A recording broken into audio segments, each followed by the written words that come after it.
Good afternoon and welcome to the Rotary Club of Madison. I'm George Hidalgo, Club President. Thanks for joining us today. Unfortunately, I open our meeting with the announcement of the death of longtime member Paul Jensen, who passed away on January 5th at the age of 92. Now, Paul was previously president of Capital Steel and Supply Company in Madison. Now, he was a member of our club since 1960, and he was previously a Rotarian in Adrian, Michigan, and Northfield, Minnesota. He was a Paul Harris Fellow.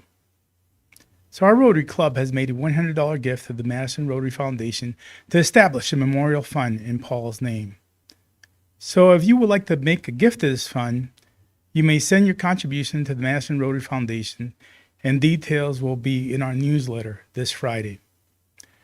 So let's pause for a moment of silence as we remember Paul Jensen.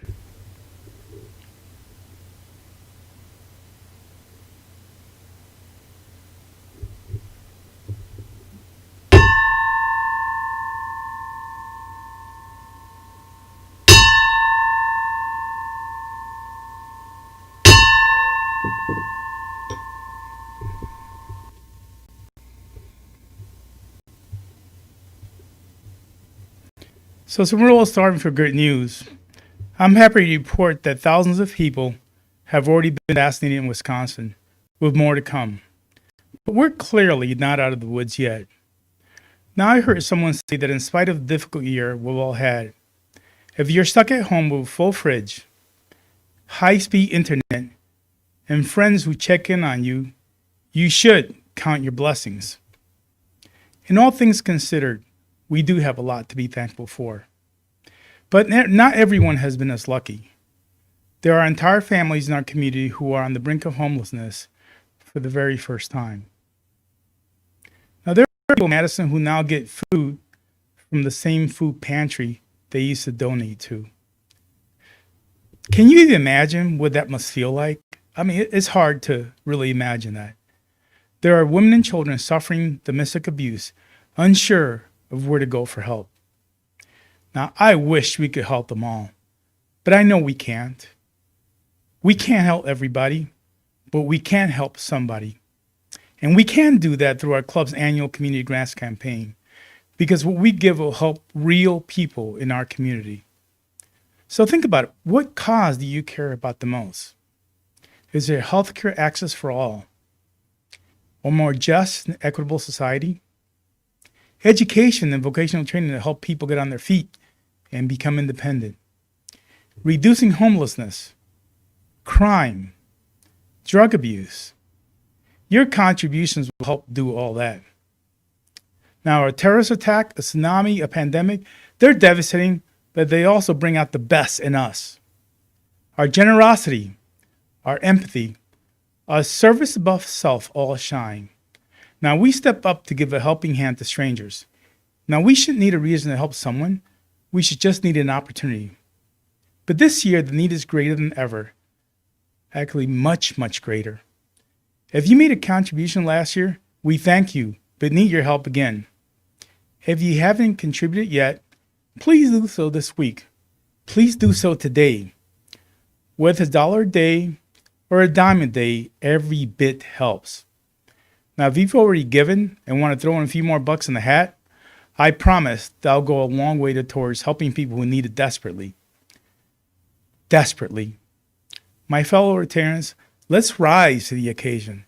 I am truly grateful for your support. Let's start our opening music with Joe Luenis, who will play America the Beautiful on the cello. Joe?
Thank you, President George, and good afternoon, everyone. There's a sad note of beginning here. I deeply regret having to tell you that the end is near. And we are asking for volunteers to wear sandwich boards on busy street corners in downtown Madison next week with that message, and another one immediately below it that says, "But the needs still exist." Friday, January 15th is the last day of record for our campaign, although, as with mail-in ballots, we will be happy to receive the check from the mail as late as Tuesday at 5 p.m. So call the office, make your gift if you are able. Collectively, we make a big difference in this community. And if you have made your gift, now is the time for all of you to stand and be reckoned. No. Keep your seats. That was from Herman Bauman's script for last year. Never mind. But thank you anyway. And a final report will be coming your way on January 20th. Best to you all. Happy New Year again.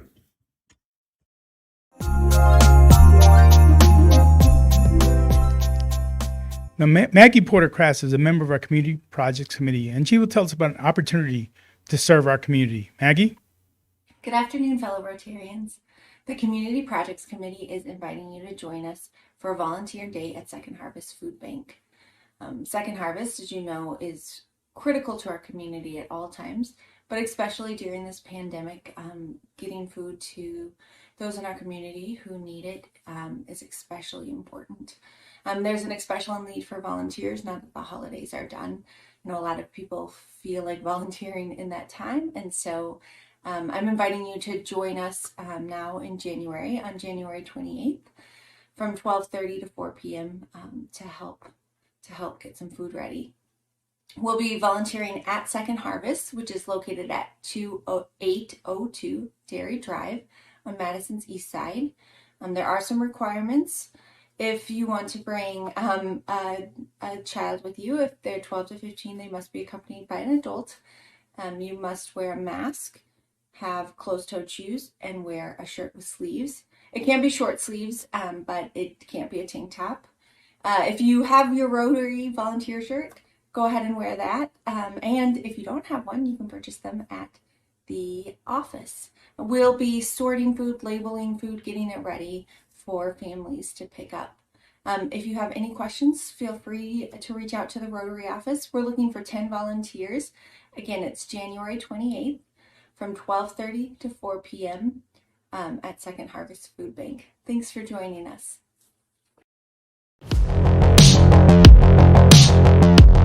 Thank you, Maggie. Now, as president, I get asked a lot of questions by members. Recently, someone asked me about the impact of the pandemic, and with schools being virtual, how are this year's Rotary Scholars going to be selected? So I asked our Rotary Scholars Committee Chair, Laura Peck, to help answer that question. Here's Laura. That's a great question. I'm Laura Peck, and I'm chair of our scholarship committee. We've got a committee of 7 members. They serve 3-year staggered terms, and 1 member serves as chair, that's me, for a 3-year term to help provide continuity for this important club committee. I'm in my 2nd year as chair of the committee. We work with the 4 Madison public high schools, as well as Shabazz and Edgewood high schools. The school counselors at each of the high schools submit a set number of applications based upon their school enrollment totals, and we also factor in the number of students that receive free or reduced lunch program. Eligible students are those in need of substantial financial support to be able to afford college. Their grade point average must be at least 3.0 or greater, or at least good enough to assure acceptance at a 2-year college transfer or 4-year college or university. They must be recognized for outstanding character traits such as leadership abilities, being conscientious, and showing perseverance and empathy for others. They also must be involved in community service, school activities, or helping with family needs. If a student qualifies based on this information, they must complete a lengthy application form They must also include their high school transcript, write a personal essay, and include 3 letters of recommendation. We also request financial information from the parents or guardians to determine how much assistance that students will receive from family support. Our scholarship committee reviews all of this information for each applicant in detail and conducts a personal interview of all 35 applicants. From these interviews, the committee will select 25 students who will receive the scholarships. It's such a rewarding experience to serve on this committee and to meet such outstanding scholars. We are grateful for the donors that make these scholarships possible, and those scholarships range from $1,000 up to $10,000 per year for 4 years. The amount depends on their level of need and also how much they are receiving in other scholarships and awards.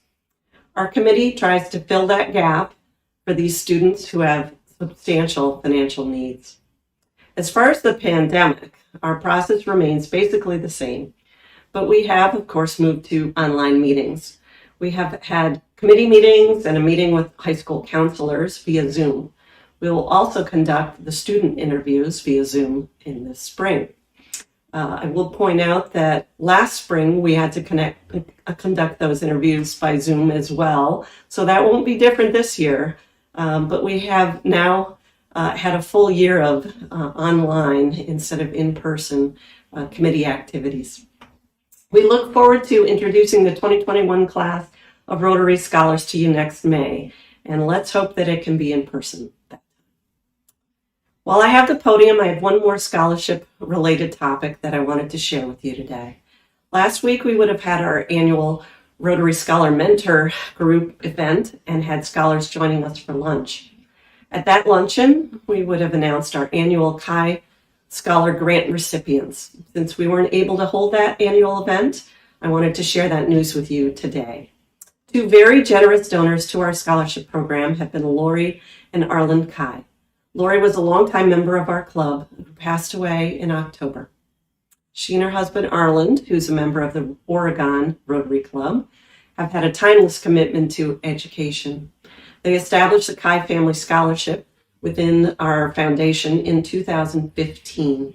The fund provides one-time grants to Rotary scholars who need funding beyond the 8 semesters of scholarship payments that they're receiving through our Madison Rotary Foundation scholarship program. Sometimes the scholar needs additional credits beyond 4 years, or an opportunity arises, such as a certificate program, where our Rotary Scholar, by participating in it, will be better prepared for pursuing a higher degree in grad school. I'm pleased to announce the newest recipients of the Kai Family Scholarship. Eric Cepalo is a December 2020 graduate of UW-Madison. He received a bachelor's degree in civil and environmental engineering and has accepted a position at TRC Environmental Services in Madison as an entry-level environmental staff engineer. Because Eric added a computer science minor, he needed 1 additional semester to obtain his degree. A $1,000 Madison Rotary Foundation Kai grant was used toward the expenses of his 9th semester. Dominique Petty is working toward a bachelor's degree in neurobiology. He's been on the dean's list at UW-Madison every semester of college, and he received a research fellowship for a lab in cardiology. His $1,675 Kai grant helped fund his 9th semester and will be helping to offset medical school application fees. He plans to work full-time as a research assistant until he starts medical school. As you can see by the 2020 Kai grant recipients, they certainly have bright futures ahead for them. We applaud Lori and Arlen Kai for making these grants possible for Eric and Dominique. Thank you very much.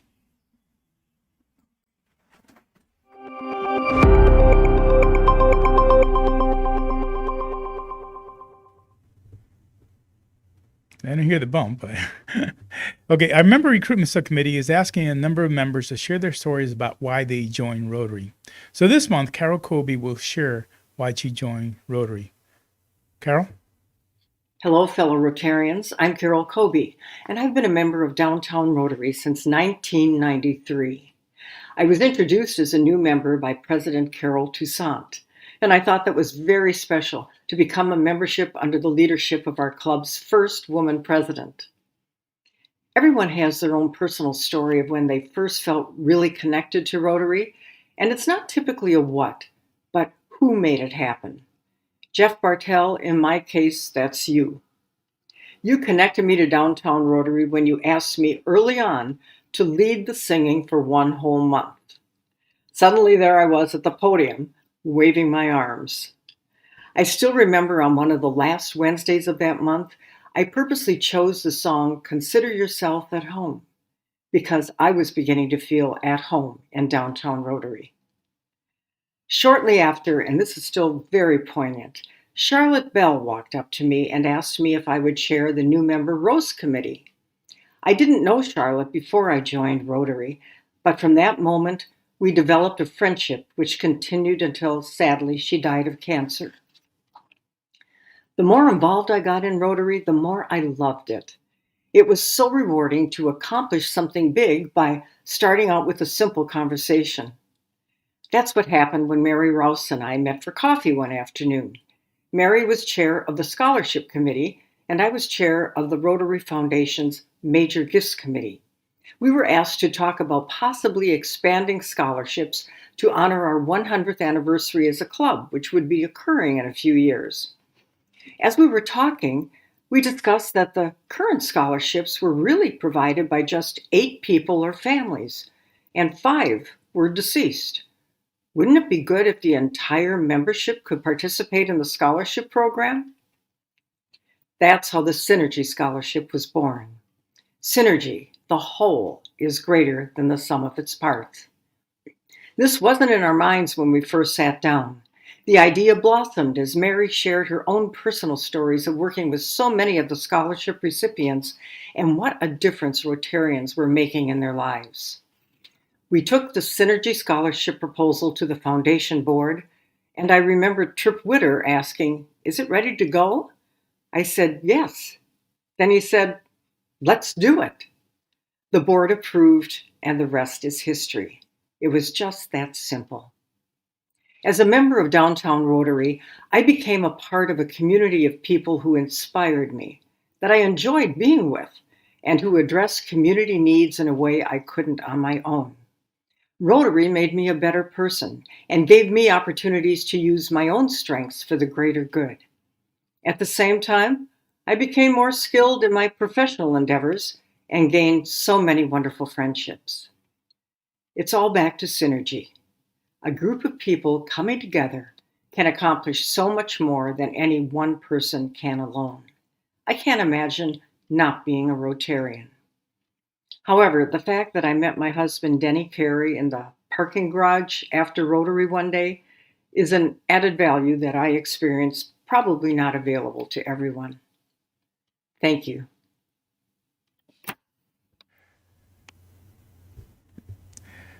Well, last week we welcomed back 3 former members, and I'm pleased to introduce another return member today. So Dan Olson is superintendent of Monona Grove School District. Now, he was previously a member for 5 years and is rejoining our club today. Tim Stallman is a sponsor, so let's give Dan Olson a warm welcome back to our Rotary Club.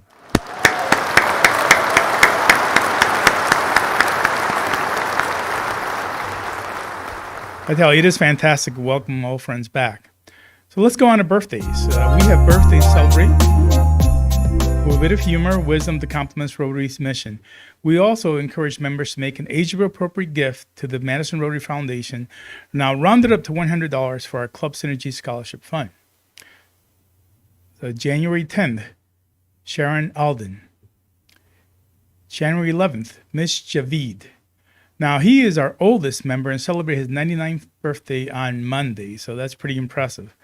Now, Mitch does hold the record for bringing in the most new members to our club as well. So he shares this quote from Reba McEntire. To succeed in life, you need 3 things: a wishbone, a backbone, and a funny bone. Well, that's a great quote there. January 11th, Elaine Mishler, who shares this message. Now, many of us are eagerly awaiting the opportunity to again hear music in person, Overture Center, and other venues.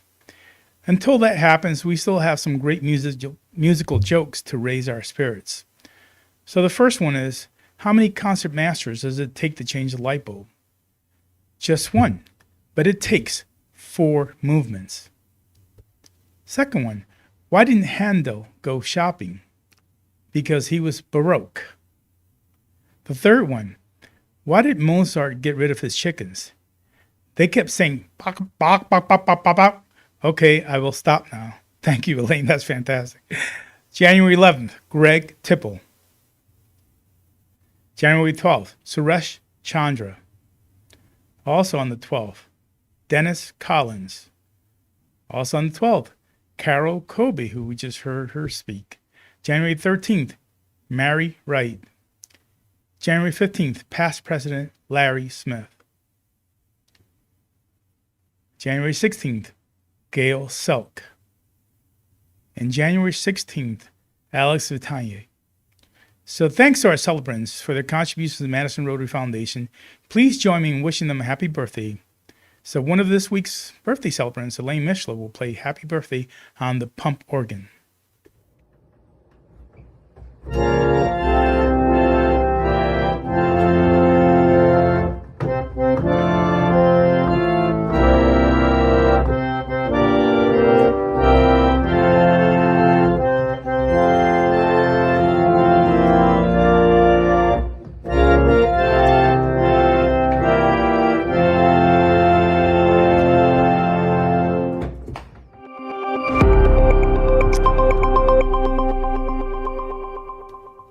So now we have members in the U's, but obviously with a speaker and the opportunity for questions, we're kind of limited on what we'll be able to do.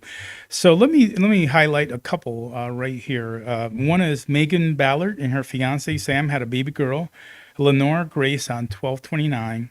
So congratulations to Megan. Let's give her a round of applause. So that's fantastic.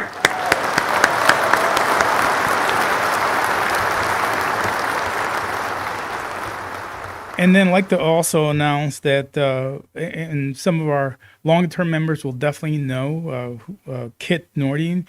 And Kit Nording passed away on January 1st at the age of 80. So we extend our sympathies to her family. So with that, I mean, obviously we're going to be a little bit short for time, and we do have a lot of members in the youth. So I will go ahead and skip that and just really go into the program.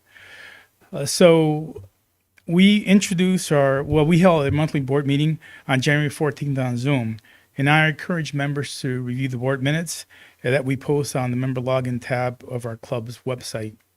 So we want members to see our current members in person, or as close to that as we can get, obviously, because we're not in person, we're doing virtually. So every month we ask one board member to introduce a speaker. This month, Haley Salsa-Miller will make the introduction. Now, she's in her second year of a 2-year term on our club board of directors. She will now introduce our speaker. Haley? Today's speaker is Eleanor Burgess. She will be interviewed by Julie Swenson, Managing Director of the Forward Theatre Company, about her evolution as a playwright and provide some insights into the Niceties, which will be available for viewing from Madison's Forward Theatre from January 22nd to February 7th. Eleanor studied history at Yale College and dramatic writing at NYU Tisch School of the Arts. Her works have been performed in London, New York, Chicago, Rochester, Milwaukee, and many other cities and campuses across the United States. She has been a playwriting fellow at Huntington Theatre in Boston and a member of the writers group at the Arcola Theatre in London. I also wanted to mention that our club special events fellowship group is hosting an opportunity to see the Niceties, which includes an exclusive talkback session for Rotarians only with the play's artistic team on February 4th at 7 p.m. There will be more details about how to get tickets and sign up for the talkback session in Friday's news. We look forward to this presentation, and we've made a contribution to the Rotary International Polio Plus Fund as a way to say thanks to Eleanor for speaking to us today. I also wanted to mention that we will have a live Q&A with Eleanor immediately following today's presentation, and you can find the link to the Zoom Q&A in this morning's email from the Rotary office or in today's YouTube chat. Let's welcome Eleanor and Julie to our virtual podium. Thank you. Hello, Eleanor. It is so nice to have you here, and thank you so much for speaking to the Rotary Club of Madison. It means a lot. Absolutely. Thanks for having me on. Well, let's jump in. We have a lot to talk about. You ready? First of all, why don't you just start with a little history of you and where you grew up, where you went to school? Yeah, so I am originally from Boston, and I do think for people who have encountered the Niceties, it shows up in a lot of my work that I say I'm from Boston. I'm also kind of from the 19th century. Like I grew up, like my parents, didn't have television, and I kind of grew up like, if you read Little Women, that everything they were doing, staging amateur theatricals in the attic, like for us it was the basement, wandering the fields, like picking acorns and pelting each other with it, like that was my childhood. And I think also being from Boston, I'm sort of from a place where the ghosts of the past are very visible because you're kind of like walking around and you're like, Paul Revere lived here. So I have that sort of my childhood background, and ended up going for my undergrad degree to Yale, where I majored in history, which was sort of continuing the immersion in the past. And then, I don't know how far you want me to go up, but then also became a high school history teacher for 5 years before I transitioned to writing full time. So it really comes through in the Niceties, but sort of that interest in our relationship with our past, our relationship with our nation's past, and our sort of role as citizens also, teaching, I taught AP US history is one of the many subjects I taught, and, teaching high school students the Constitution is an interesting, it's one way into writing to sort of have, like writing as teaching, writing as citizenship building is kind of some of how my background. Well, we'll get more into this, but there's so many elements of the life you just told me in the Niceties. Oh, yeah. I'm hearing so many parts of that. Oh, yes. So you said that, you were a teacher, and then what was the transition into being a playwright? Yeah, so I'd always loved theater. I'd had an opportunity to go sometimes when I was, young, and when I was in high school, and I would ask my parents if they'd take me. That was like what I wanted for my birthday. What I wanted for Christmas was like, will you take me to a play? So I always loved it. But I think, again, being from Boston and not knowing anyone who did that work, I just thought theater was this like cool thing that, like at least writing plays was something that like dead English people did, like Shakespeare got to do it, and like George Bernard Shaw could do it, and maybe even some living English people like Tom Stoppard could do it. But the idea that was like a job that real people who lived in the world had was very, actors were sort of this mysterious people on stage. So I think I always loved it, and I never imagined that it was something I could do. And then my first year as a teacher was my first year out of college. I moved to London and had a teaching apprenticeship in London. And God bless British theater. There's public funding for theater in Britain, which means that even if you are a teaching apprentice, like a teaching intern, I could afford to see 2 or 3 plays a week.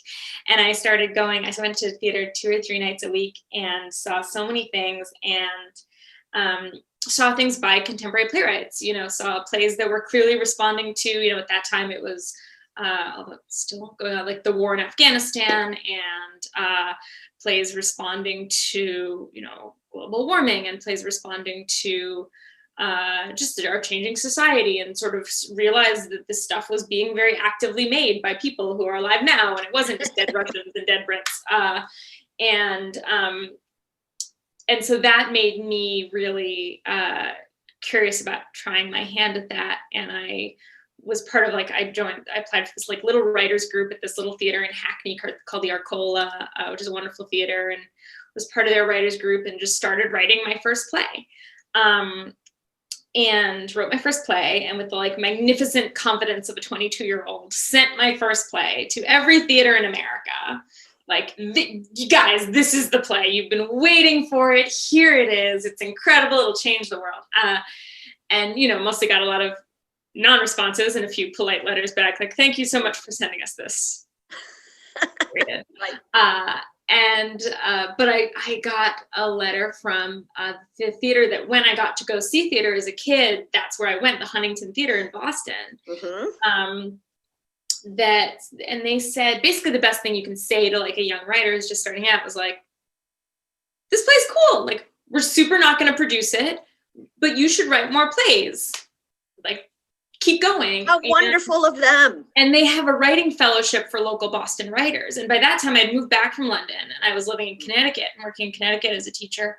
And they had this writing fellowship that was basically a writer's group where you brought in pages every 2 weeks. And so I just kept writing, and I was teaching and I was writing, and I was writing on the weekends. I was writing over the summers, and just continuing to explore this thing that I knew that I loved. And then it eventually got to a point where I knew that I couldn't simultaneously be the teacher I would want to be and the writer I would want to be, that both of those are vocations, and you really devote your life to either of those choices. And I knew that I had to try writing, and I had to give that a try, although I have missed teaching ever since.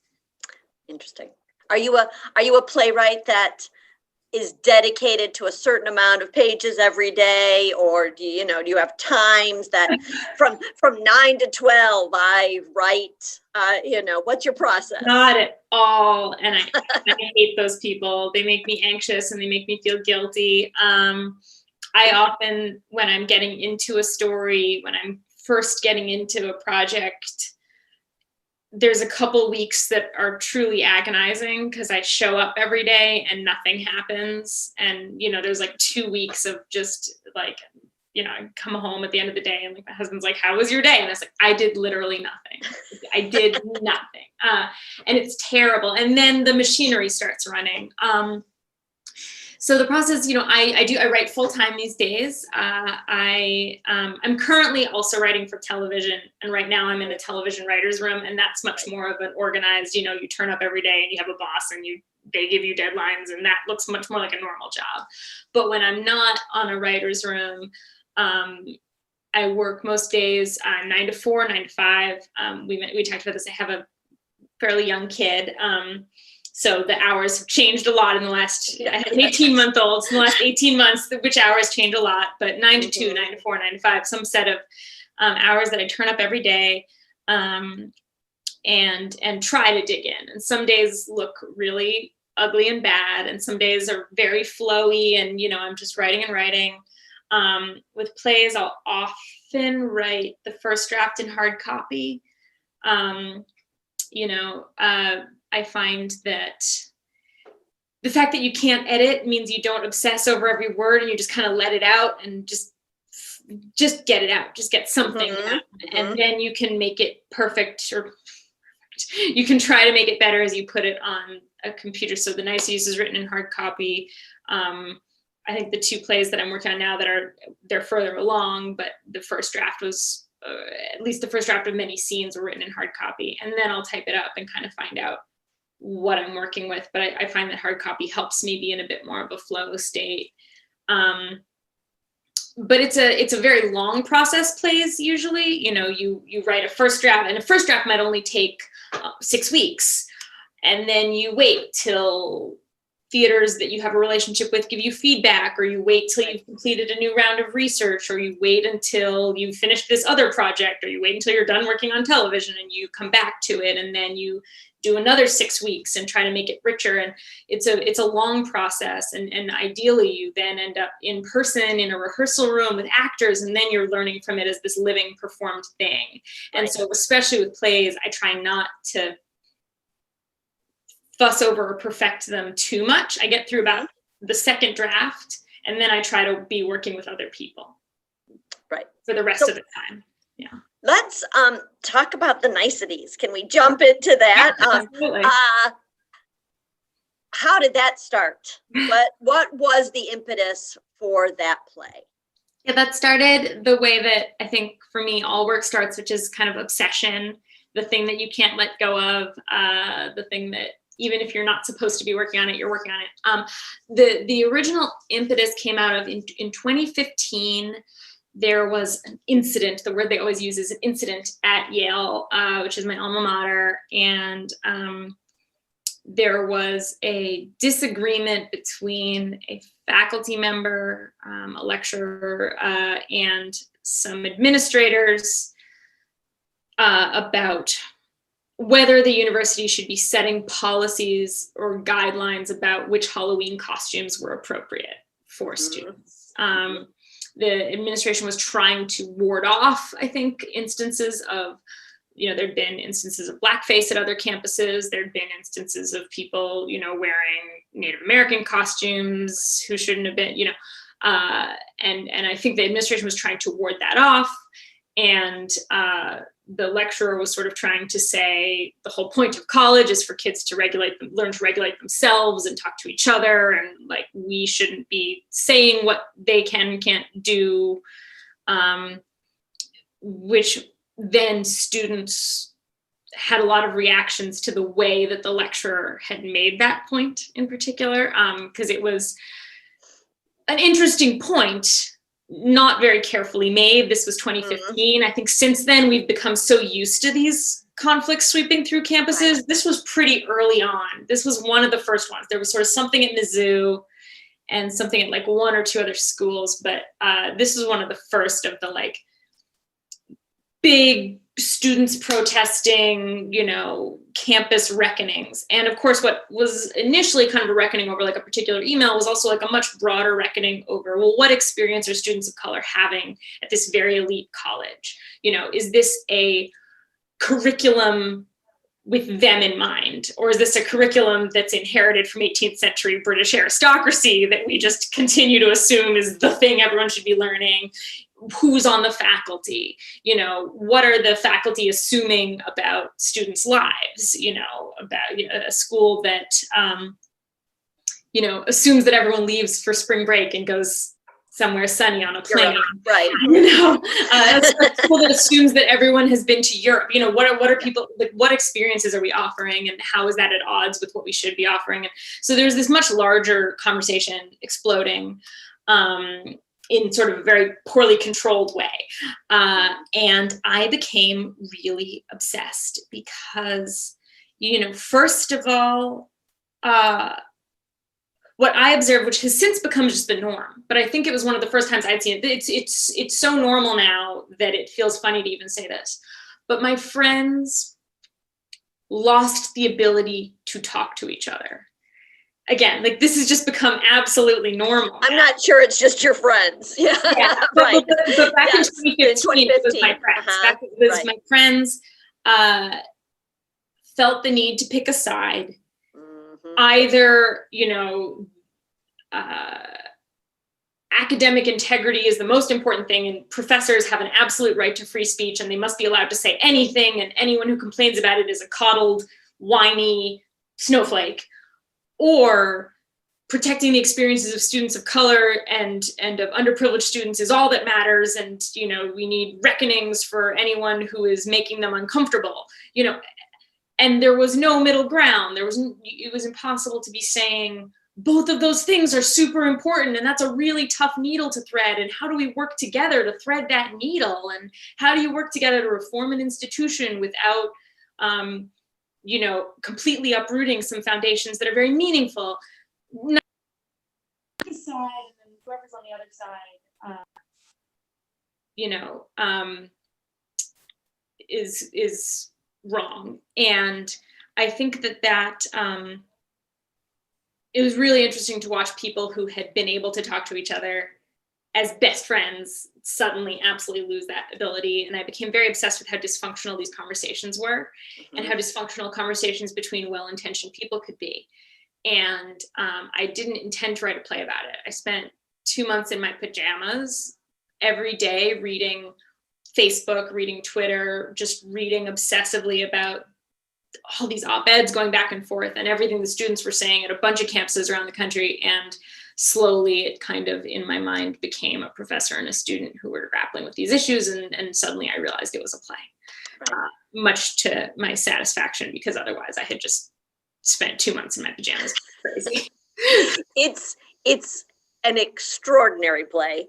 I'm thrilled Forward Theater is able to do it, even if it's virtually. But you know, the play takes place around the time you're talking about, and then the campaign of Donald Trump. But it's still resonating, absolutely. What do you think is different from when it, you know, the time of 2016 to 2020, and what do those conversations continue to look like?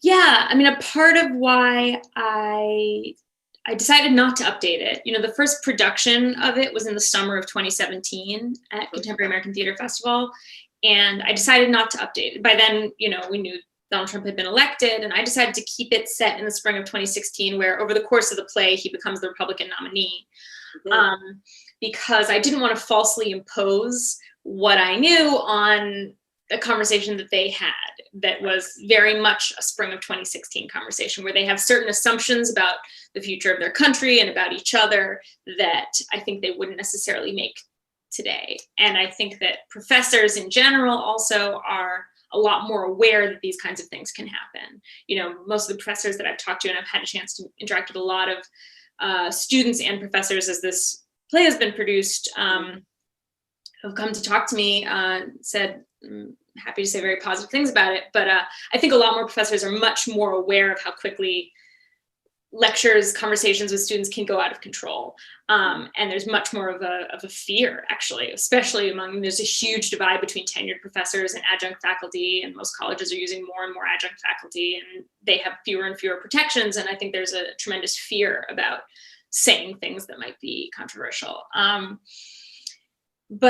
So I think that the professor would probably today be more aware of the possibility that things were going off the rails. And to some degree, I kept it in 2016 because the professor and the student both stay in the conversation for a long time.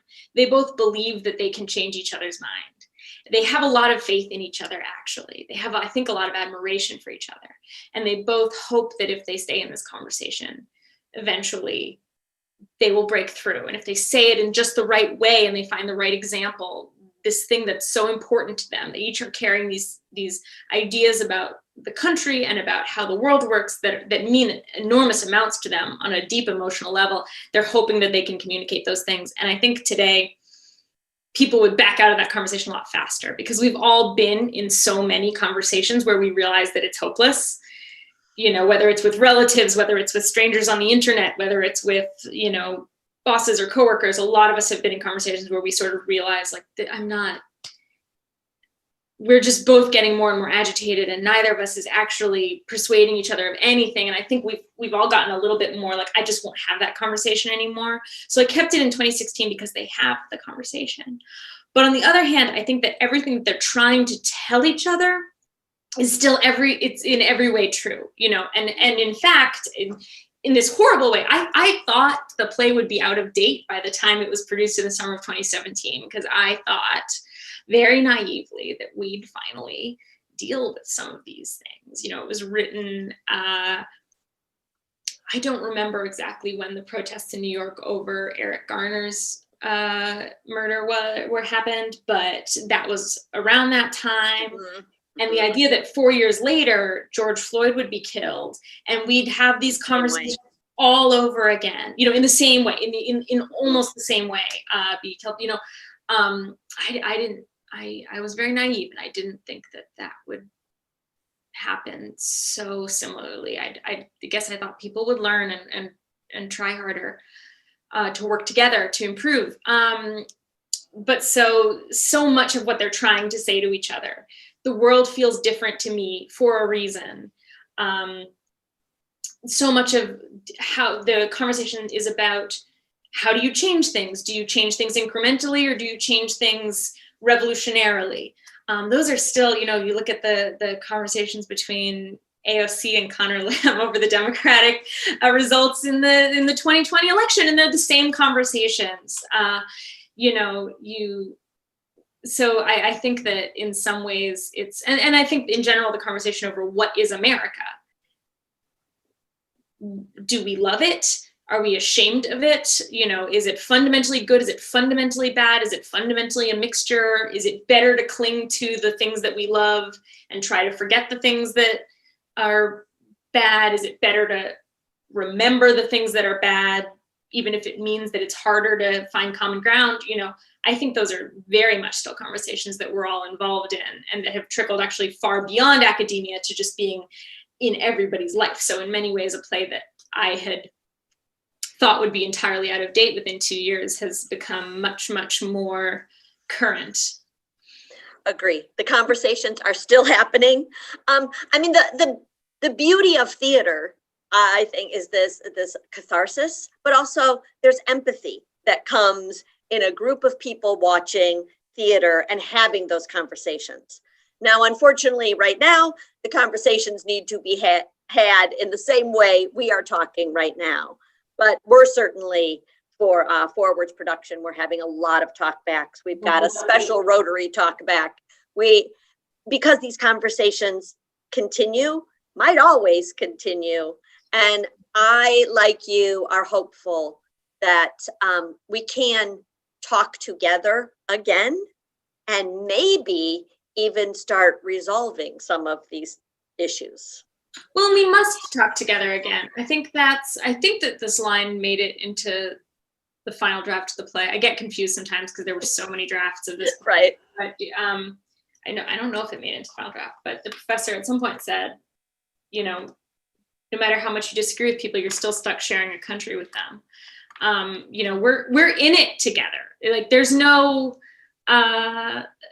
changing that. So if and right now we're in this terrifying and precarious situation where we not only don't share opinions, we kind of don't share reality. Like we don't share facts with each other. Right. And that's not a tenable position. That's not a way that we can just live forever. I think maybe it is. I hope not. But so restoring our capacity to have conversations with people that we disagree with, I think is just a fundamental necessity, and is kind of the great work of now, in my opinion. Yeah, I feel like we could have this conversation for quite a long time, but unfortunately, I think I have to soul of wit. Let's keep it. Send you back into your office to do more incredible work. And thank you so much for joining me. It was really, really lovely to meet you. I am thrilled to be able to produce your play, and I hope that you can see it. Thanks so much. I hope you, and thanks so much for bringing the play to life, and for giving me the opportunity to speak to everybody. Thanks. So thank you for that presentation. Now, for those who are interested, we will now move to the live question and answer session via Zoom. So you can see the link in the chat or find the link in this morning's email from the Rotary office. I also wanted to remind members that we seek feedback on our programs each week, and there's a link in the chat to a very brief survey about today's program. Now, we also include a link to the speaker survey in each Friday morning email. So with that, thanks for everyone who attended today's meeting. We are adjourned.